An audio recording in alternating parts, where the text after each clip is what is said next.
This is my first recording. It's September 17th, 2022. Although it's my first recording, I'm sure that I'm very overdue for making a video recording so that other people can take what they want from the things I have to share, and also for my own soul and for my own mind to be able to articulate and share and express outwardly what has been found, or the reservoir of information that is within my being and my mind.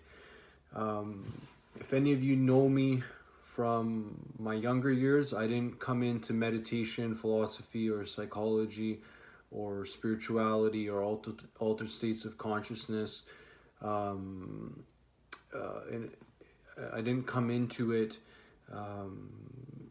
so much as in a natural way. I came into it as a lot of people do, through trauma, through suffering, through darkness in your life, and then those trigger you into going into searching and researching and exploring different subjects, really about yourself, trying to find out the nature of your own your own inner workings, to do with your emotions, your mind, the construct of reality. And that's going to be very different per individual.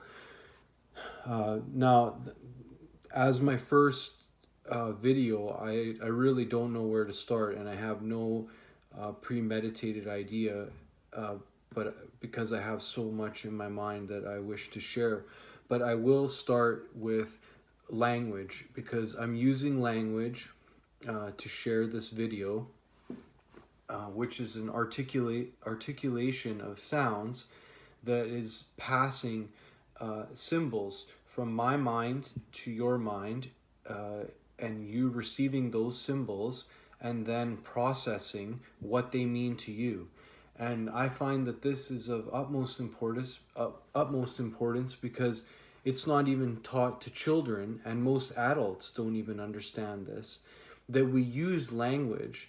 And before I get into it, is like adults don't even understand that, or have an awareness that of how we're using language. And much of the time we find ourselves not understanding what other people are saying, or what they meant by what they're saying, or how we interpret what someone is sharing, because everything is subjective to how we objectively perceive what's happening around us, whether it's through vocabulary, through pictures, through sights and sounds. Everything that's happening externally is conditioned by how we are perceiving that information. And when we look at language coming right out of the womb, we're unaware of language, and then we're quickly taught sounds like ma, dad, our first few words, and we're shown the connection between the sound and the object. And then we come to terms that what we're saying is the object, because someone is showing us. Ma, this is mom. Tree, where's the tree? They point at the tree. Where's the dog? It's a dog.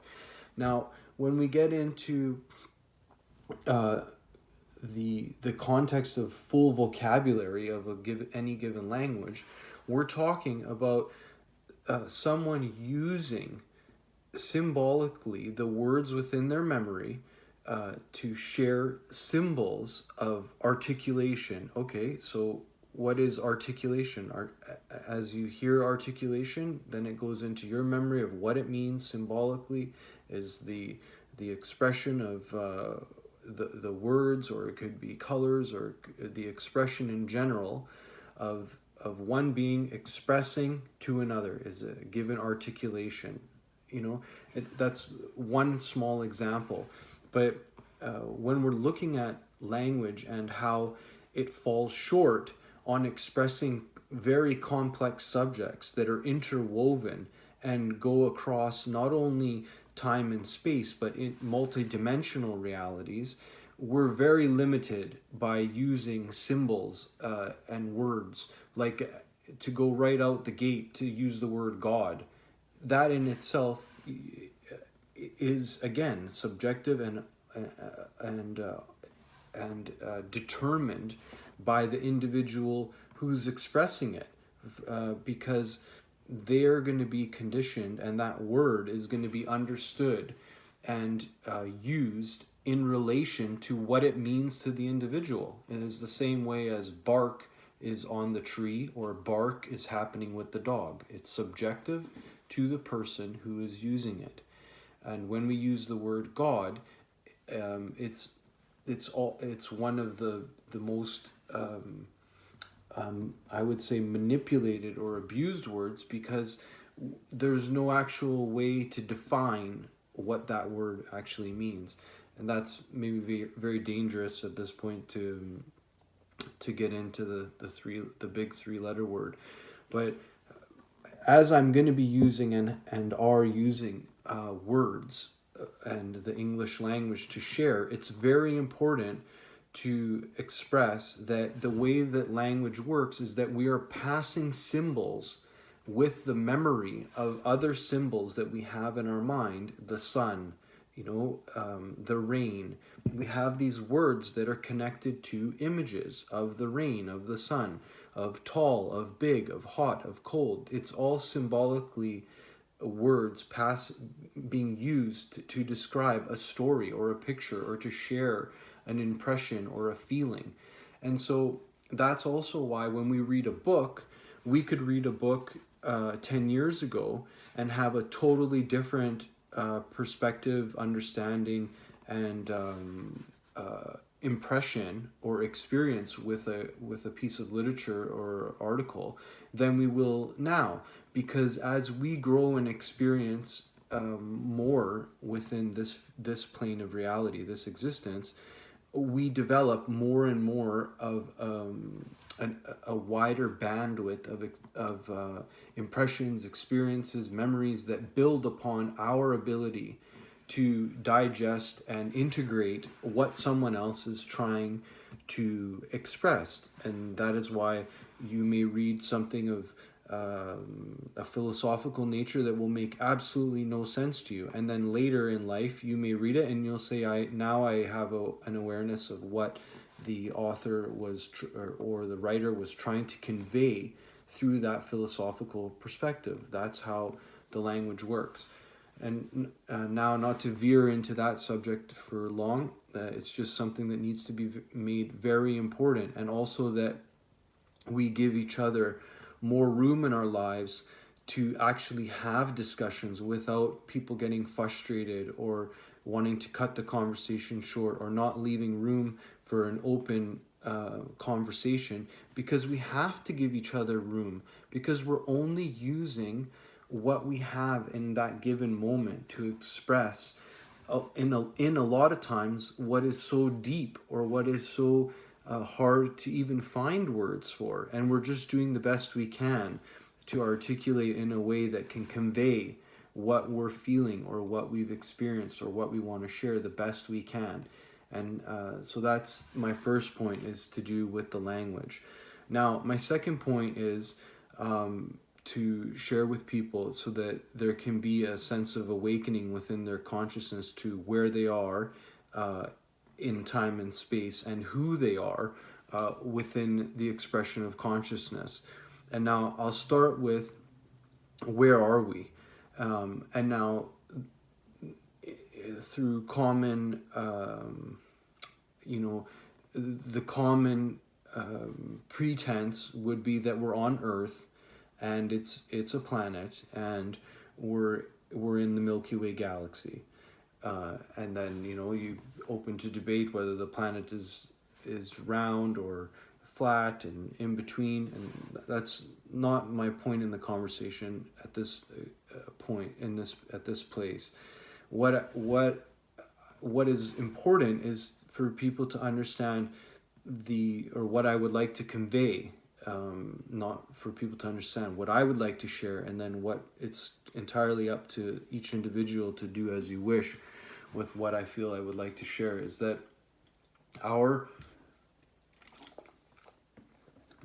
world as we know it, is a world of energy. And this has been spoken of, and I think at this point it's been run over and flattened across the voices of time in all eras, that scientifically, spiritually, and philosophically, we live in a energetic, vibratory continuum. So we vibrate at a state that keeps us in a state of matter in this reality, different than a rock or water or the air. Everything is in its own state of vibratory expression, or within its own field of resonance, vibrating within this plane of existence. Now, that is not a spiritual, religious perspective. That is scientific, and we know, and I'm not here to bring up a debate about it, but we know that everything is moving from an energetic perspective, from the energy perspective into matter, or from spirit into form, if you're going to use that terminology. Or you're looking at, I'll skip that dive, but that's the basis of looking at this world. And now when we examine that even further, we recognize that what comes first, and what we know comes first, is that the vibratory state, the energetic state, is the primary cause. The effect is the form.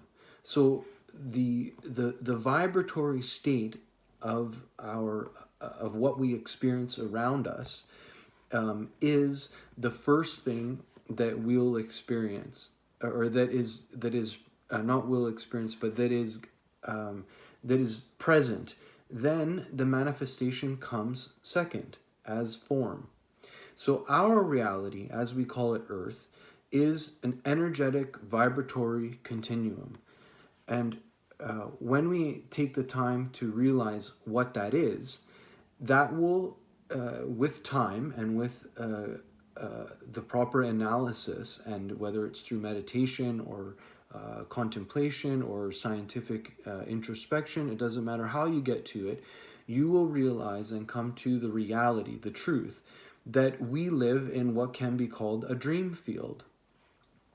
And this ties into who we are, because where we are is a part of who we are, because everything is energy, everything is the vibratory continuum, everything is consciousness, everything is unmanifest matter in a frequency or a bandwidth that has not yet come into form. So all the universe is existing, is already existing. It is only a matter of how we are perceiving that manifestation in a given reality.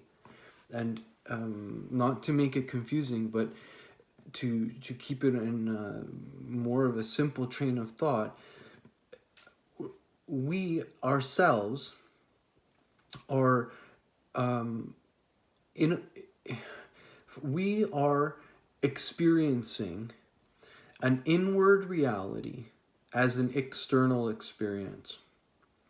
And now this is extremely important point, because it is the nature of reality, and it is also the most elusive and deceiving aspect of reality, because we are constantly experiencing our reality from an external perspective, and the stimulus through the external senses is happening from the outside.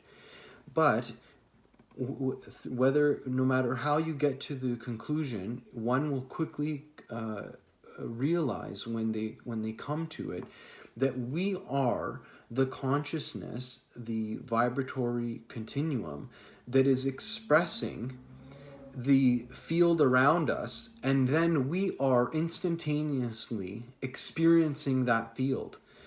That's why we're creating the world around us. Because as I believe something to be, like in this moment, as I believe this talk to be, or I believe what's to come within the next few minutes of me expressing myself, then as I believe it, I begin to perceive it in my mind, in my awareness, and then I project it. And as I project it, now it's coming onto the screen, and it's expressed within this reality. And it's the same with anything we see around us outside of the natural kingdom. When we look at things that are built, they've come as from a bandwidth of no mind, of a 0 point, which is in the pure state of consciousness at that 0 point, and then the thought arises, the mind comes in, the thought comes, then that thought creates the image or the symbolic design for what it would like to project in the world, whether it's a table, a chair, a motor, literature, art, it doesn't matter what it is, it has to come through the mind. Then the mind will take that idea and those thoughts and begin to project it and then create it through, whether it's through your hands or whether it's through the computer or whether it's through writing, but it will go from the unmanifest 0 point state of consciousness, and then it will come into this reality as a projection, however you willed it to be into this reality. That is why thy will be done. It is your will. It is my will. It is the collective of humanity that is creating our reality. And it is also how humanity can be and is being controlled. Because if you control what someone is believing, you control what they're projecting, and then you control the manifest state that surrounds them. And if you have a city, if you have a population in that belief, they will project together a collective reality that shares their belief systems. And this can be examined and easily seen through cultures of language, through cultures of tradition, whether you bow, whether you eat at a table, whether you eat sitting on the floor, whether you eat with your hands, whether you eat with a fork, what kind of clothes you wear. All of these things are projected from nothing, from a state of having a blank canvas, and that child or that being living in that culture is then taken in those belief systems from their environment, and then they because they've taken them on board, they then project them into the reality. This is why you in one country you will see the belief systems and cultures to be very different than another. If both the environments were identical, you would see the same projection and then manifestation within the reality. And so to go back to where we are is who we are. We are living not just on a planet. We're living in a vibratory continuum that is happening within a field, a bandwidth of consciousness, and that resonance field, or that bandwidth, is collectively appearing on and within the experience of another being that we know as planet Earth, or Gaia, or Terra, or the Mother. Irregardless, it is all happening within the collective of her being. This body is made up of mostly water, and then the rest of the makeup of this, whether it be carbon or other material, I'm not a scientifically minded person, but the rest of this body is made up, besides of the water, of the elements of what? Of the earth. The body belongs to the earth, but we are not this body. We are the consciousness that is within the body, that is using the body as the vehicle of expression to interact with the field of consciousness that we're projecting through and with the body. And to come back into who where we are and who we are is that we have been conditioned through erroneous, or maybe that's a strong word, I shouldn't use that word to describe it, but through, I'm very careful here, through the passing down of the belief that we live on earth, which is solid, and that there's a heaven, or that there's other worlds that are in energy or in spirit or in plasma, or all these worlds, that we are solid, and that when the body dies, we're going to go back to there. And that is completely not the correct way to view what is happening now, later, after, before, because there is only consciousness, energy, or you can say the presence of the divine self, or the presence of that which cannot be uttered, or the what is present is what is present is something that cannot be spoken, it cannot be explained with words, but it is the presence, or the awareness, that is beyond time, beyond space, and that is manifesting from nothing as everything, which is again a confusing topic to utter within 2 sentences, but has been written throughout the ages, throughout all literature and documents pertaining to religion or spirituality, because the beings that withdraw themselves inwardly recognized that the awareness within them contained the entire universe, whether it was Rumi as the universe is within us, or whether it was the life of other beings that walked the earth that stated that the kingdoms of heaven were within us, or that the beloved was in the center of my being, or that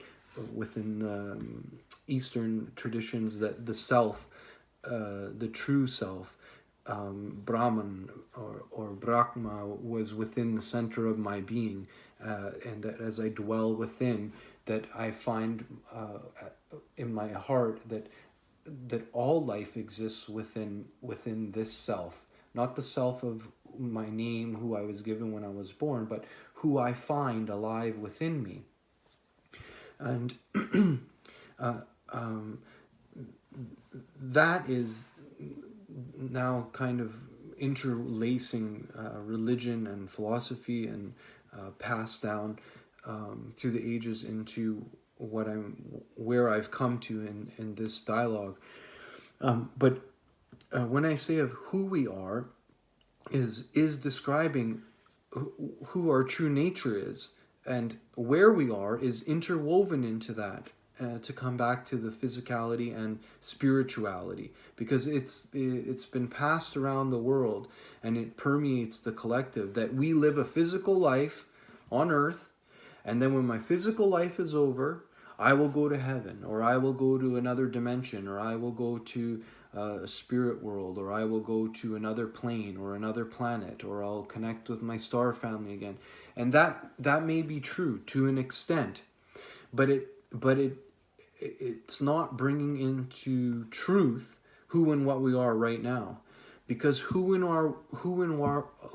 what we are right now is the expression of that energy, of that consciousness, of that presence of the Creator, of that soul expression coming through the Creator into this reality, into singularity, or from singularity into multiplicity as you and I. And yet it remains untouched from physicality. We are that. We are the field that is untouched by matter. It is that field that is manifesting the matter, that is creating it through the will of all of us on earth, and the will of the universal powers that are working simultaneously and instantaneously within all the planes and dimensions that are interwoven and are a part of this reality, because it is a vibratory continuum. So we're here, and within this vibratory state there is also the lacing of all the other vibratory states. So when we go into the forest, the gnomes, the fairies, the elementals, they're all there. They're all there. They're just in a little bit of a different vibratory state, but they're present within the collective expression, or the greater the greater expression of infinite consciousness. And that is the same as when you look at people that you believe have transitioned, transformed their state of expression. Not death, because death is not possible. There is only transformation and continuation and the movement from one energetic vibratory inhabitants or expression in a field to another. And so when we look at the belief in the passing of someone from a body into another reality, or into heaven, or into another world, they too are also in the room with you right now, or they're around the earth, also in another vibratory state.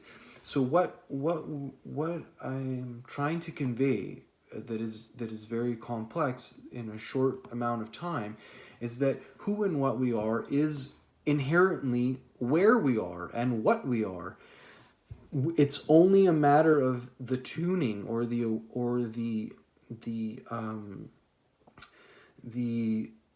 projecting of one's consciousness, not out into the external world, but into the internal world, where one can then examine and explore the varying states of vibratory continuum happening within the collective of what we call God or consciousness. And when we look into that big body of life that is everlasting and that is unfolding and infinite, then we can realize that within that we have the lower spheres of reality of survival, lust, sex, greed, into the intellect. Then we come into the heart of all life residing within us. Then we come into the expression of the greater whole. Then we come into the vision of the greater whole, being able to not only express it, but then see it. And then above it, we find ourselves absorbed into the awareness of the Supreme Self, when all the realities fold into what has been depicted on charts as the seventh chakra, or the samadhi state of union. And that is a key point also to recognize. What I said just quickly ago is that this is realized by withdrawing oneself. And one can also examine that beings now, from the past and in the future, that will be able to articulate this, and who've been able to describe and share their inward findings, are ones that withdrew themselves, who took their consciousness away from the external, and for a duration of their life, through a practice of withdrawal, of meditation or austerities or whatever, however practice they've done it, that by withdrawing inward, they can then return after their time of introspection to then share what they found within them. And what everyone will find is that the kingdom of heaven is within you, that the universe is within you, because you are not your form. You are not the name and the body that you carry walking from the birth state to the next vibratory expression. You are the consciousness of the collective whole. And this is the great truth that that has the power to set humanity free, to liberate us once more as individuals and as a collective race, to be able to raise our awareness beyond the mundane and the mortal experience of physical pleasures, physical consumption and physical collection of whether it's properties or funds or security, because we're this whole world has been structured around us being physical, us being mortal, us collecting things and preparing for the security of our future. And really the whole reality has been structured around our mortality, which is a complete falsehood, because it's not possible to even be immortal, which is a very strong thing to say, but it is not possible to be mortal. It doesn't exist. The same way as death cannot exist. It's impossible for death to occur in any given reality. It's only the belief of an individual that can perceive it to happen, because they're watching the decomposing or the destruction or the breaking down of the vehicle of expression. But that has nothing to do with who and what you are. So the transformation process is happening to the vehicle of expression. And for anyone who's had an out of body experience or a near death experience, or through meditation exploring states of consciousness, or whether they've used plant medicine, which I'm not advocating as something that should be someone's go-to to try and explore states of consciousness, although many people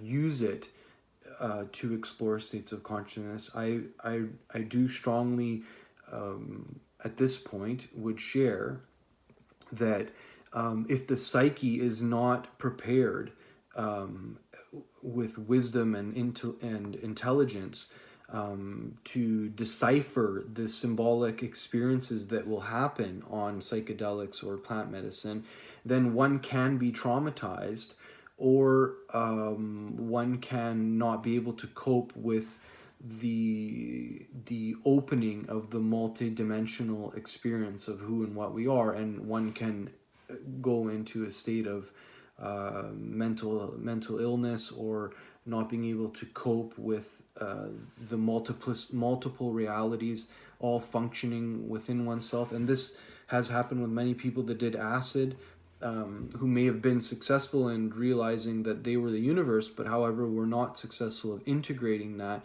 back into their lives. And that is also why the awakening of consciousness and the great awakening on this planet must happen gradually, gently, and under the conditions of great love, support, patience, and understanding from all of us, given back to one another. Because all of us are going to awaken differently. All of us are going to have different ways of getting to awakening. Some of us are going to get through it through traumatic awakenings. Others are going to awaken through blissful experiences.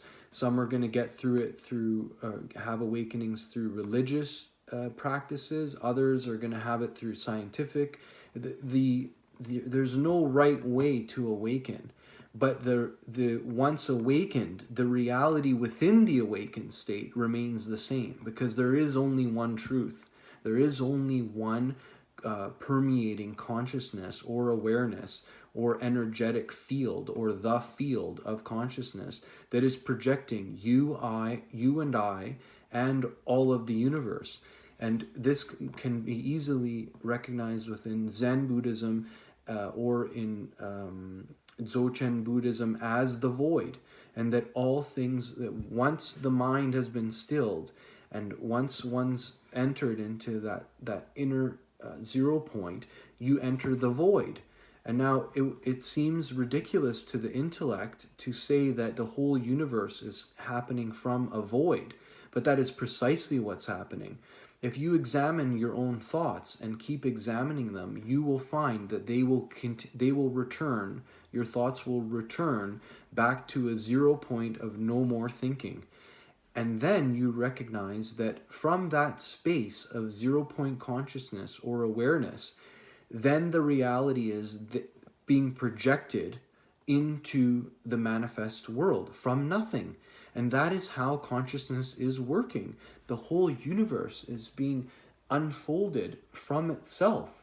The Creator is exactly that. It is creation in motion.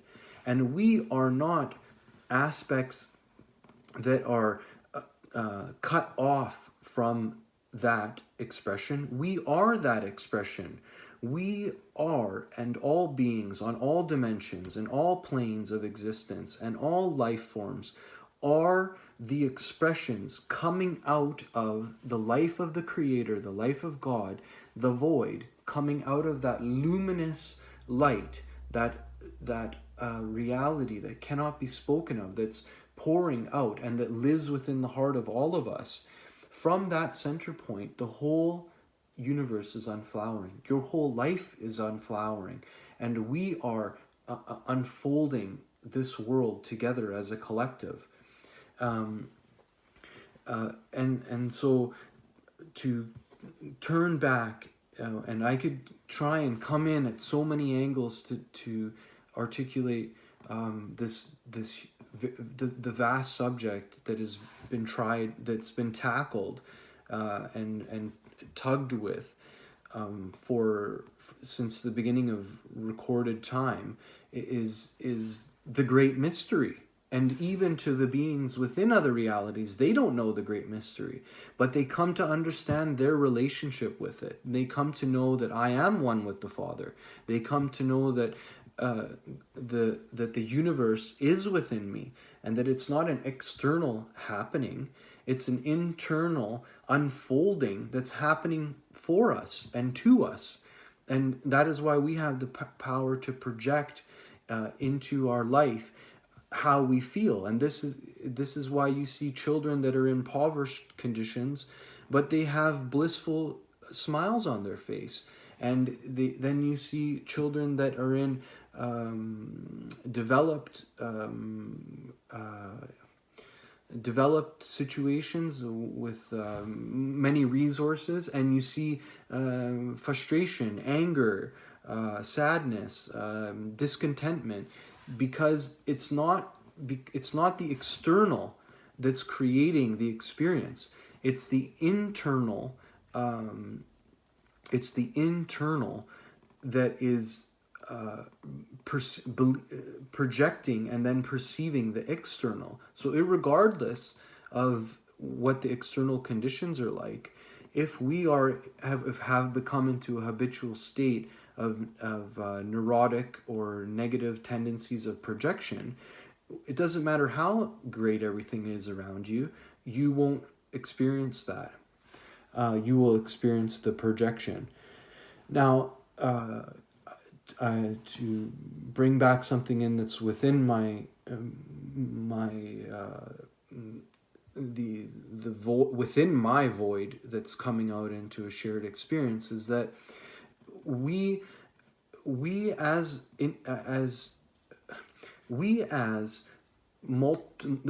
the multiplicity, as a male with a beard and black hair and talking to you, and you listening, be it as you are in the experience of multiplicity, of two. And now what I've shared with you is that it has come from one, and that all of it has moved out from the permeating center. It can be called the center of the universe, it can be called God, it can be called whatever name you want to call it, but it has moved out from that one. And again, the intellectual mind will not want to accept what I have shared, because when you go out into the world, you find the vastness of expression, and you have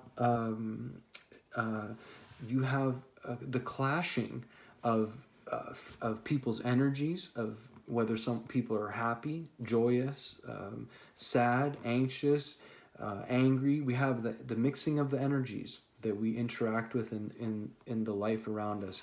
Then we have the interaction of the belief systems of what people believe.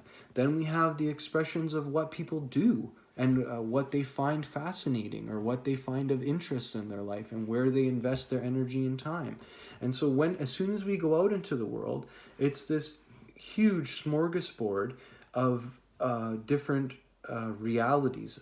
And if someone was to say, well, that other individual over there who's likes goth attire and a certain type of music is within your being, your intellect will automatically rebuke that statement, because you may be of someone who likes a different type of attire, a costume for your form, and you may like a different type of music, or you may have a different belief system, or you may have a different things that you of interest of your life. And or when we look at, on the extremes of it, you find people that are, I won't eat animals, and I don't want to harm anything, and I don't want karma, I don't want dharma, and I want to live a holy life, a graceful life. And then you find on the other scale where you have psychopathic people for profit or for financial gain, or for power, or for lust, or for sensual desire. They'll harm people to the degree of murder, including children. So that's a huge scale from black to white, or from evil to divine. And yet, this exists all within from the permeating void. The intellect will not accept that. And that is also to understand that heaven and hell, the devil and the saints, or the angels, reside within the consciousness field. And so our intellect will not want to accept what I'm trying to share of who we are and where we are. But the truth is that in order for the void, or God, or Creator, or consciousness, or the Divine Mother, or Brahma, or Allah, or Buddha, or whatever symbolic expression you would like to or people relate to as the divine or as Creator, must move out into multiplicity. And in order to do that, there must be duality. There must be two from one. We cannot have daytime without nighttime, because if we only had daytime, we would not know nighttime. We cannot know hot without having the experience of cold. We cannot have growth and experience within a given form without some form of polarity and duality that is also being expressed within that bandwidth. Or else the whole reality would be a mirror of itself, and there would be nothing to experience. It would be cold with cold, joyous bliss in a state of only joyous bliss. And so in that state, it would be unavailable. It would not be possible to experience all the varying experiences of emotion and inner awareness outside of joy and bliss. And that is also why this plane of dimension, this plane of reality, this dimension is extremely challenging on the psyche of the mind, the intellectual digestion, and also the emotional body, because we go through from hell on earth. We have hell on earth. We have child sacrificing, we have child slavery, we have sex trafficking, we have people killing each other, we have wars, we have the fighting over every division possible, and then blasting right through the other side, we have the most beautiful expressions of looking into children's eyes, and animals, and nature, and waterfalls, and music, and art, and community, and the absolute adoration of beauty that we have on the planet. But that's not to be naive, to not recognize that we have hell here on this planet right now. We have people suffering in mental states of hell, and we have that expression being shared in the world. And a lot of it is still being hidden to the surface population. Now, coming back into that is part of the experience within this reality. Now, when we look at my work in this planet, and why I've come as a being of truth, and in my given season to unfold the flower that holds the nectar of my soul, to then be dispersed around the people or body, or into the collective field, whether it's just through my energy of truth, of cosmic truth. And for me, it's not open for my own type of interpretation or continual dissection, because once truth unfolds within you, it doesn't matter where it's been spoken, in what age it's been spoken, in what culture, in what being, in what planet. It doesn't matter if a Palladian comes down. A Palladian will explain to you that we share our being, and that it doesn't matter if I'm expressing in a vibratory state in the Pleiades like this, and I have a spacecraft or a ship that's organic to my being. Irregardless, I'm projecting and manifesting from the one, and so it's coming from our being. And if you look at the literature of any saint or any light worker or any being that has come into revelations of their own true nature throughout Zen Buddhism, the Buddhist philosophies, the teachings of India, and the teachings of Christ, not the writings in the book, the teachings. To love thy neighbor as thyself is not a catchy phrase for people to pass around in a congregation. It's a cosmic truth. To love thy neighbor as thyself is coming from the voice of an illuminated being that has recognized that the life within me resides within thy neighbor. And to love thy neighbor as thyself is cosmic law. And that when we don't love our neighbor as ourself, we have forgotten who we are, who they are, and where we are, and what life we are living. For we are living the life of God. We are not living the life of egos, of personas. The personas are necessary to function and to have experience. But in the deduction of who that truly is the void, is the consciousness, is the God. And it is not an external God that can be found in adoration and worship. It is a God that is found through introspection. And that is why so many illuminated beings came into recognition of their true nature through inward withdrawal, which is traditionally or shared in our collective as meditation. It's an inward withdrawal where we shut down the senses of sight, the senses of sound, the senses of touch. We shut down the senses of desire to the external world, and we withdraw into the emptiness. And within that emptiness, it begins to unfold and show us. And there too, we can find what we call our past lives. But they are not past lives. They are expressions of that infinite self that have existed and still exist simultaneously right now. And that who we are right now is the expression of who. When your life is over and you've reduced yourself, that the individual, the name, the body, the gender, the form has ceased, the consciousness will then move on, and it will instantaneously be expressing itself in a new form. And then you'll say that this is your past life. But this cannot be your past life. This is a present expression. And at that junction, you will have another one that you can call your expression.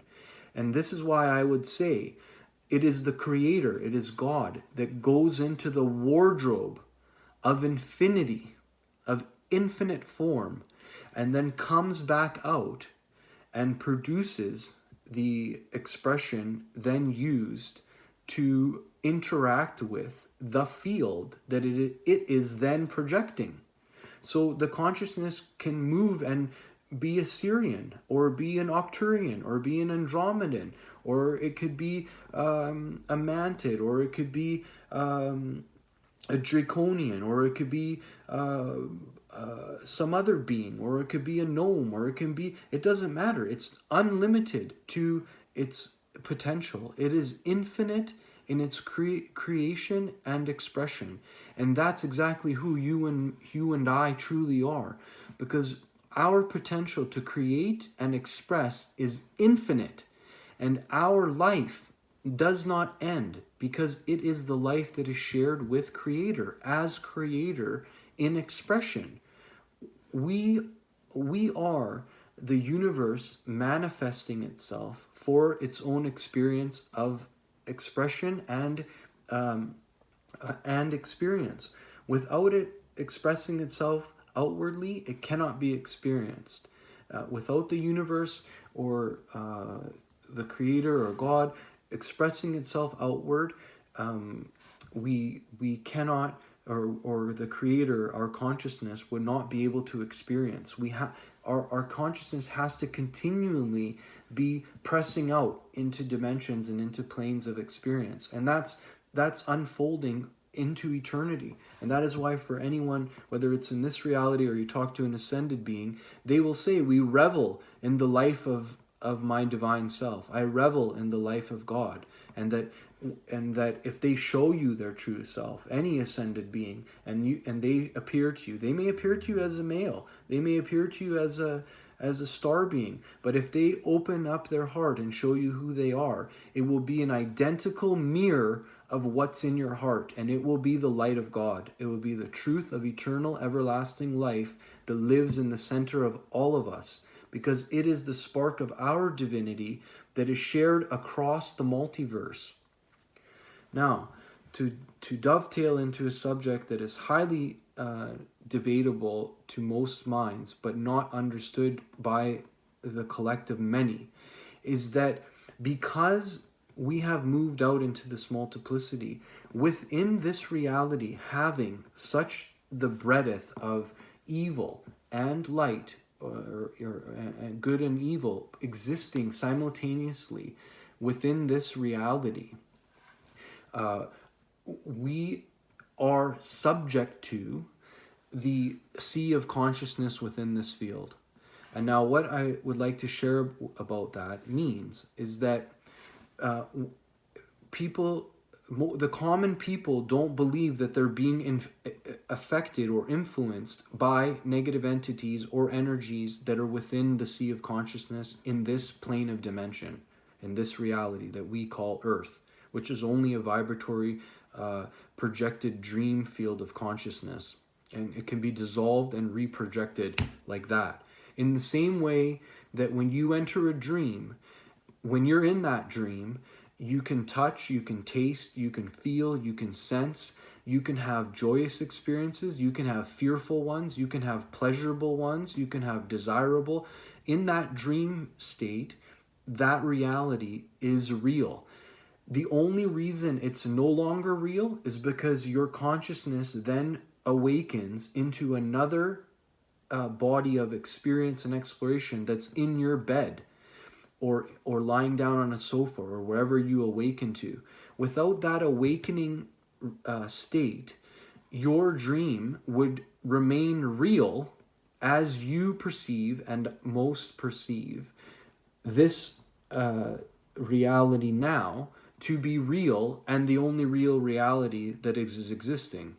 In the same way that you would perceive that dream that you're having to be the only reality that is real and existing while you're in the dream.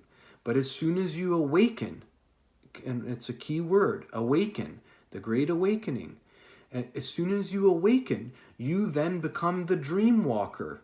You then become the Buddha, the awakened one. You become the Christ, the Redeemer, the Awakener, the Rabbi. You become the teacher. You become the spirit that has now become the dreamer within the dream. And then you can reclaim as an individual and then into a collective. What is the raising of consciousness, and then the ascension of consciousness into the remembrance of who we are as the dreamer in the dream, is that in that state of understanding, then we can have the experience and the shared experience of creating a new world, which is en route. As that more and more people go through an awakening or have a quickening of consciousness, the more they will come into the power and the realization that they are the creator in form, and that they are one with God, and that the universe is within them, and that they are projecting this reality, and that we can create heaven on earth, and that our choices and thoughts and feelings and our actions do matter, because they're creating this reality that we're sharing. And that is the Great Awakening. And that is why there's chemicals sprayed in the air that are not good for our health. That is why the processed food we eat and the diet that's promoted around the world is not good for our body of experience, and directly affects our state of consciousness. And anyone can explore that. Try eating fast food for a month and watch what happens to your health. Go on a juicing cleanse. Eat live foods, vibratory, vibrant foods, water dense foods over dry foods and flesh protein. Examine it, explore it for yourself, and watch your mind, watch your psyche, watch your energy field. See if you experience different vibratory states. And again, that this can be examined through examine the lives of people that have been illuminated. Look at their diets. Did they fast? Where did they draw their life force from? Where did they believe they were gaining their power from? I don't want to quote the Bible or certain literature, but it's well documented that once one recognizes where, in simple terms, where is the sun drawing its life force from? Where is the universe drawing its life force from?